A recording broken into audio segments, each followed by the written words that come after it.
So in this part of our lecture, I will show you the video.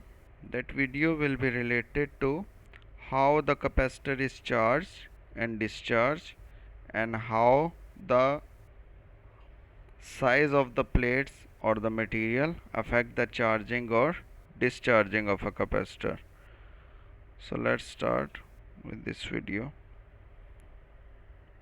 When I want to suggest you that whenever you want to understand any component or any working of a component or of an object, you can find such type of videos.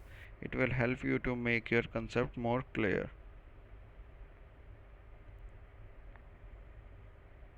So these are the two plates of a capacitor, and these are the charges in between them.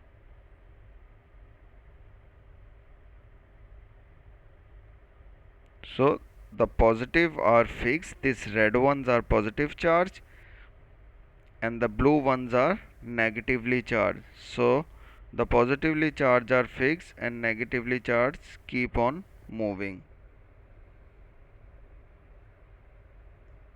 So if we apply a force trying to push extra electrons into the metal plates, we will not be successful because the particles are filled and they will start moving back. Because whenever there is a number of negative charges is filled, they will start repelling each other.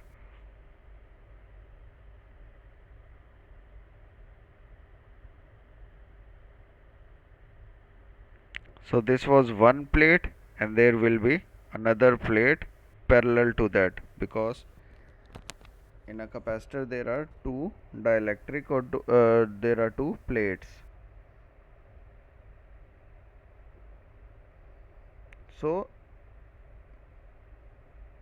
because of this repulsion forces, the charges will start moving in another plate.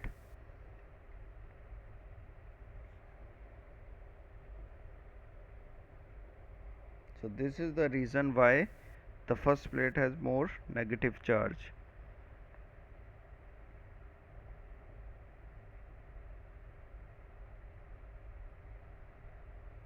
So because of this process, there will be the equal number of charges.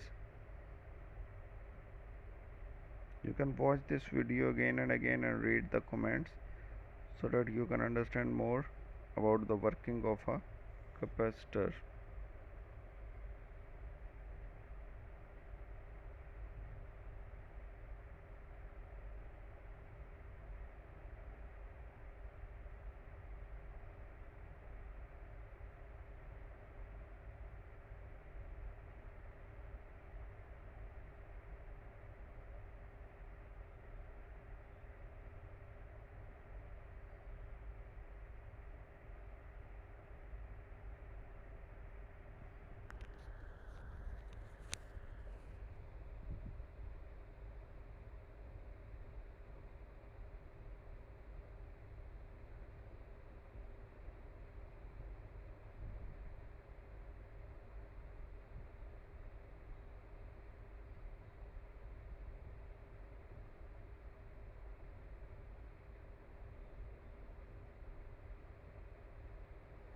So this is the capacitor of two plates, and there is a load, and there is a battery and an electric bulb. So as we studied, the capacitor will first start, you can say, see, now the battery is connected and the current is flowing through the capacitor, positive and negative, and capacitor is charging. So how much the capacitor has a capacity after its charge is complete, the battery is removed or load, and it will now connect with the bulb so that it can make the bulb glow.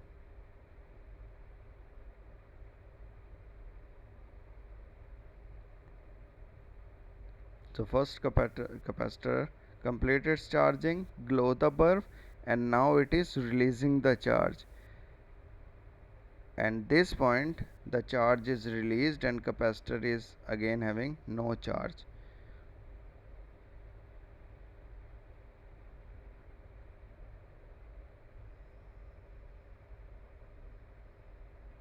So now the battery number of batteries increases, so capacitor will charge more voltage as per its capacitance, and once it is charge completed, then it will start glowing the bulb and move towards the releasing charge. So this shows that a capacitor is no more than a charging device. So now they increase the number of the size of the plate. So what will happen if we increase the size of the plate? More charges will flow.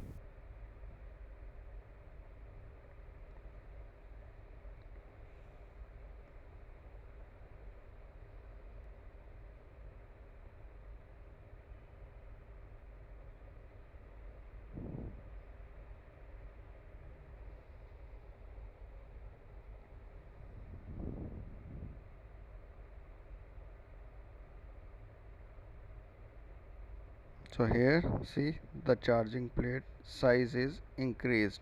So what it will affect? It will again start charging. So now the capacitor charging time will increase because the plate size are increased. Now it will start releasing the charge.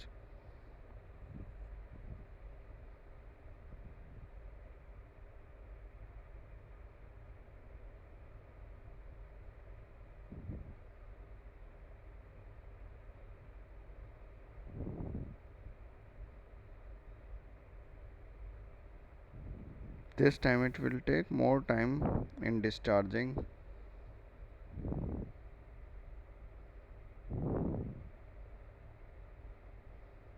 Suppose that we add a special material that we talk about, the dielectric.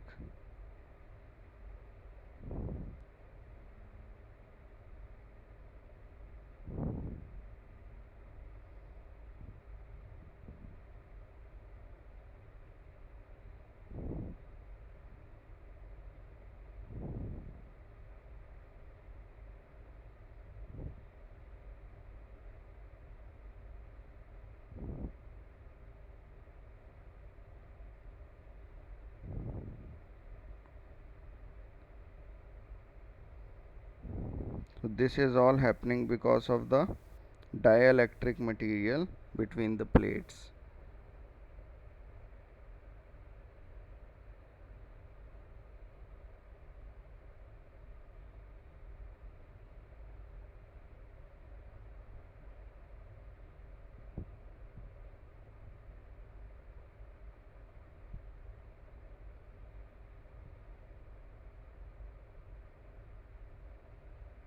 So because of the dielectric, it will again charge more current and discharging time will increase.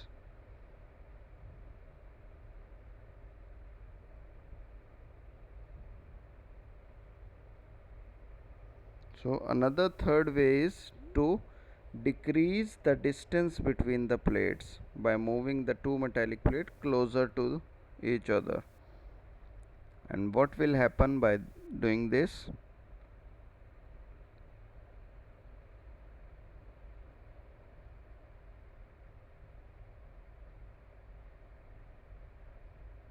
More force.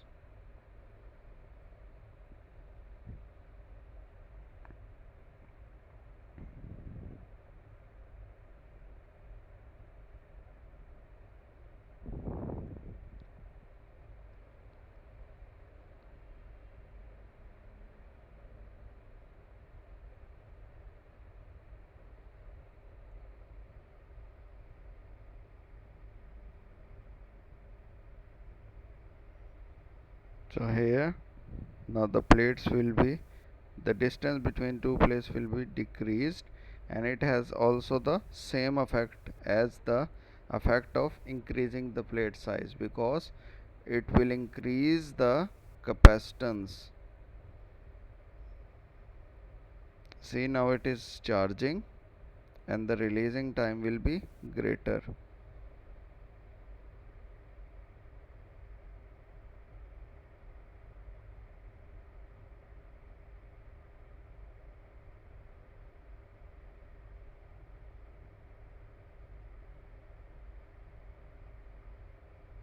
So from this video we come to know that there are two things or two factors that can affect the capacitance of a capacitor. The first one is dielectric material. The dielectric material between the plates increase the capacitance of a capacitor. The second one is the size of the plates. If the size of the plates are increased, it also increases the capacitance of a capacitor. And the third one is the distance between the plates. If the distance between the plates are reduced, then it is also help to increase the capacitance of a capacitor. So now in our third part we will do the numericals related to the capacitor.